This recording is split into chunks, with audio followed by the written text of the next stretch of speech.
Oke, selanjutnya kalau kita menjalankan sebuah bisnis itu kan pasti kita ada plan and strategi ya Pak ya.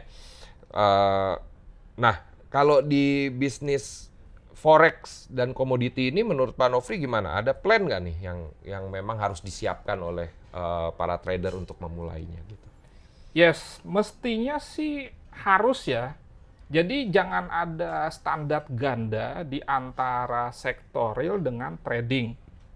Kalau misalkan Anda dagang di sektor real, misalkan Anda ambil franchise gitu Pak Ade, ayam geprek umpamanya. Iya. Itu kan ada semacam bisnis plan-nya.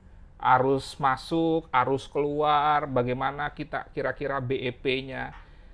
Nah, di trading pun mestinya seperti itu. Cuma pengalaman saya, termasuk saya dulu memulai trading, itu tidak pernah ada bisnis plan seperti itu. Nah, kenapa kita tidak samakan? Idenya seperti itu, artinya kita harus membuat sebuah bisnis plan, karena trading forex gold online ini adalah bisnis. Iya. Sangat wajar ada yang disebut dengan bisnis plan. Mungkin sebagian orang beranggapan, udahlah tinggal buka account aja, tinggal klik buy sell aja. Nah, mungkin ada mindset yang perlu kita benerin juga nih Pak Nofri ya. Menurut Pak Nofri ini bisnis forex ini bisnis apa investasi? Nah ini banyak yang salah mengerti juga kan, mikirnya oh ini investasi nih, jadi uang harus bertumbuh terus. Nah. Oke, jadi kalau kita bicara trading dan investing, menurut saya pribadi kan bedanya seperti ini ya. Kalau yang namanya investing, misalkan kita membeli sesuatu, kemudian kita tahan dalam periode yang berbeda-beda tergantung instrumen investasinya. Oke. Kalau kita bicara bapak investasi itu kan Warren Buffett. Iya. Dia kan bicaranya saham. Jadi dia membeli saham-saham yang sebetulnya secara fundamental bagus, tapi harganya lagi jatuh. Kemudian dia tahan, itu investasi. Sama seperti kita misalkan membeli rumah. Kalau kita beli rumah, kemudian kita jual, kita beli lagi, kita jual lagi, itu namanya kita dagang rumah. Dagang rumah, iya benar. Nah, itu bedanya. Dalam kaitannya dengan forex gold, tergantung apakah forex gold kita online atau fisik. Iya. Kalau fisik, itu bisa kita jadikan investasi, bisa kita jadikan dagang. Kalau forex gold online, itu trading, Pak Ade. Trading ya. Bukan investing. Iya. Kalau saham bisa trading, bisa investing. Kalau forex gold online, buat saya itu trading. Trading ya. Dagang lah ya kita ya. Dagang. Kembali lagi, kita masuk ke bisnis plan, bahwa yang namanya bisnis plan itu adalah rencana bisnis dan harus dibuat dengan baik dan memiliki target optimis. Tidak ada rencana yang buruk, Pak. Iya. Yang namanya Nggak ada yang rencana mau juga sih pengen punya rencana. harus baik, harus bagus. Tetapi, ada tetapinya. Rencana yang bagus tersebut mesti masuk akal. Iya. Karena rencana itu harus bisa kita capai. Kadang-kadang kan, misalkan ada oknum franchise, oknum ya, yang bikin bisnis plan-nya itu terlalu bagus untuk tujuan menarik investor. Mestinya bagus tapi rasional. Rasional keduanya ini yang harus benar-benar kita perhatikan.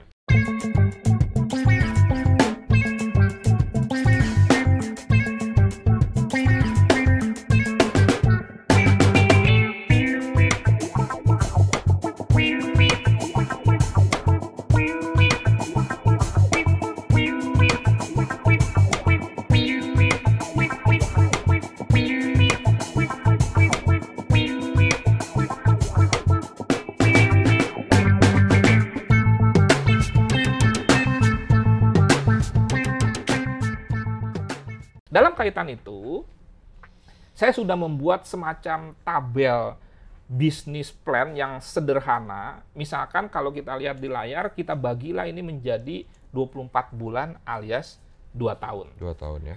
Asumsinya misalkan 10.000. Bukan berarti nggak boleh 1.000, ini kan tinggal persamaan matematika. 10.000 bisa 1.000 atau 500. Mulai dari lot yang terkecil tadi kan sudah kita sampaikan.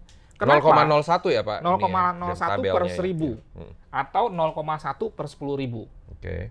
Dan balik lagi, broker lokal Bapepti hanya Monex yang 0,01. Ya. Nah, jadi kembali lagi, mulai dari lot yang kecil.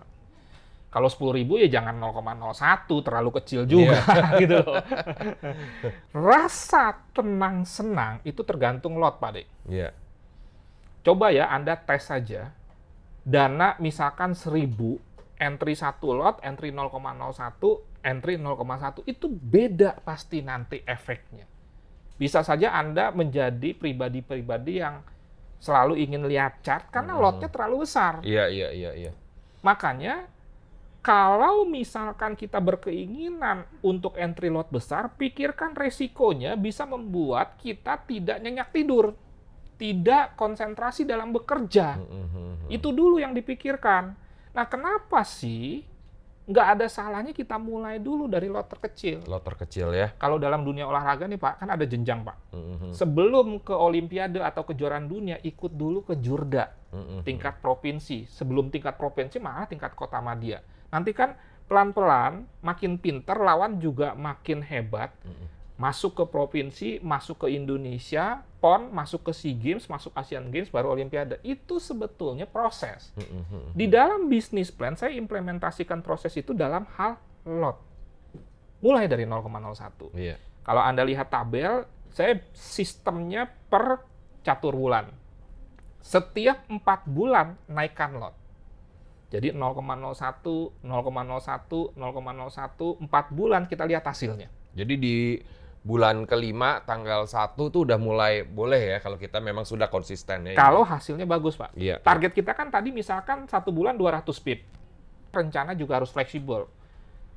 Kata Coach Nofri, di bulan kelima baru boleh naik kalau profit 200 pip. Berarti 4 bulan harus 800 pip. Ya nggak harus seperti itu juga. Yang penting poinnya, equity-nya nambah. Kalau misalkan 4 bulan misalkan naik profitnya 400 pip, ya udah boleh juga. Karena saya hanya meminta kepada Anda tunjukkan bukti bahwa di jumlah pemesanan sebelumnya sukses. Dan kalaupun dinaikkan, jangan ekstrim. 0,01, bertahap 0,02, ya Pak ya? 0,03, 0,04. Nah ini bisnis plan. Sekali lagi, bisnis plan harus dibuat bagus, tapi harus rasional. Di bisnis plan ini, tabelnya semua profit 200 pip. Tapi apakah realisasinya seperti itu? Tidak. Tapi ini guidance. Makanya nanti kan di dalam bisnis plan ini kan ada 200 pip, 200 pip, 200 pip. Implementasinya mungkin 250 pip, 100 pip, minus 50 pip. Makanya akumulasi 4 bulan, yang penting terjadi pertumbuhan, naikkan lot. Tetapi secara logika, 200 pip per bulan itu logik. Menurut Pak De logik nggak, Pak? Iya, logik sih masih masuk akal sih kalau saya bilang. Per bulan 200 pip itu udah cukup lah ya. Kalau saya ada joke begini, Pak. Anda pernah rugi 200 pip nggak satu kali entry? Pernah, katanya. Oke. Berarti pada saat Anda rugi, bisa saja ada yang profit dong 200 pip. Berarti profit 200 pip itu mungkin termasuk dalam satu kali entry. Cuma persoalannya kalau loss 200 pip kita, kalau profit 200 pip, nggak pernah kita. Kenapa? Karena baru floating profit 10 pip dimakan, Pak. Iya. Itu kembali lagi disiplin lagi. Itu karena nggak disiplin ya. Nggak disiplin dan tidak punya bisnis plan. Yes. Akhirnya jadi ngaco pada saat memulai transaksi ya Pak Nofri ya. Karena bisnis plan-nya nggak ada perencanaan, ya udah salah-salah aja. 10 pip ambil, ya udah jadinya udah ngaco lah ya. Nah, coba ikuti bisnis plan yang sederhana ini. Pokoknya, mau Anda seyakin apapun dalam metode, dalam analisa teknikal, mulai dari 0,01. Konsisten. Jangan berubah-berubah. Wah, sebentar 0,02, sebentar 0,03, sebentar 0,01. Sabar.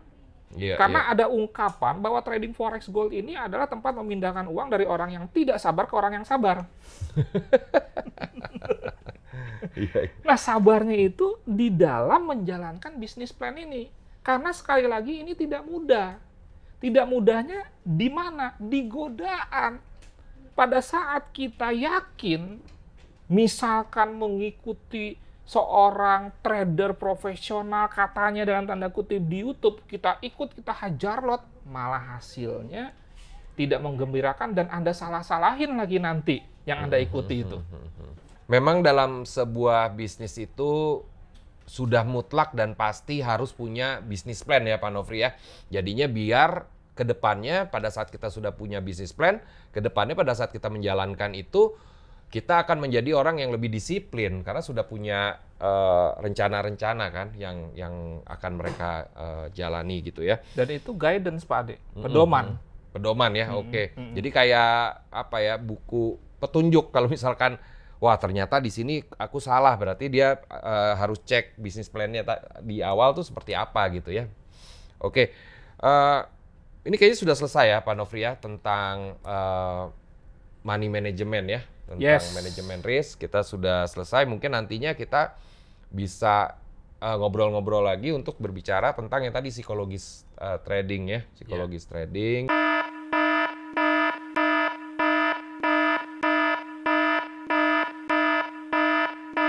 Boleh saya review sejenak ya Pak? Oke, boleh. Silakan Pak Nofri. Ya jadi intinya bahwa kesuksesan trading itu bukan karena metode. Dan saya tidak menyatakan metode itu tidak penting. Tetapi riset dan pengalaman pribadi saya menyatakan bahwa 70-80 bahkan 90% itu adalah pondasi, di mana pondasi itu adalah mindset psikologi, time management, dan yang barusan kita bahas adalah risk and money management. Di dalam money management sudah jelas bahwa yang namanya uang itu harus dikelola. Dan kita sudah biasa mengelola uang baik secara pribadi, keluarga, perusahaan, bahkan negara pun.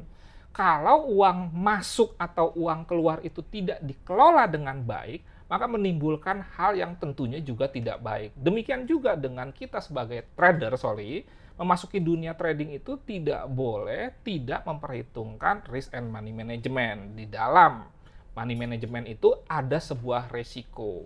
Resiko itu jelas selalu ada, baik dalam keadaan yang tidak pasti, bahkan yang pasti sekalipun. Tantangannya bukan problemnya, di dalam analisa teknikal fundamental yang kita akan tekuni di dalam melakukan aktivitas entry, itu kita bicara mengenai sejarah yang memang pasti diharapkan terulang di periode berikutnya. Diharapkan bukan dipastikan. Karena itu kita harus siap dengan resiko, dan bicara resiko itu bicara mengenai proteksi. Kita harus memproteksi apapun, jiwa kita, kesehatan kita, kemudian juga uang kita di dalam trading. Dalam kaitan itu jangan lupa soal risk and reward lebih penting daripada winning rate. Dan sekali lagi saya ulang, yang dimaksud dengan lebih penting bukan berarti mengabaikan yang lain menjadi tidak penting. Itu sebagai sebuah akumulasi. Selanjutnya, kalau bicara mengenai money management, lot itu perlu diperhitungkan dengan baik, karena lot itu bisa mengganggu stabilitas mental kita. Karena jelas, high lot, high risk.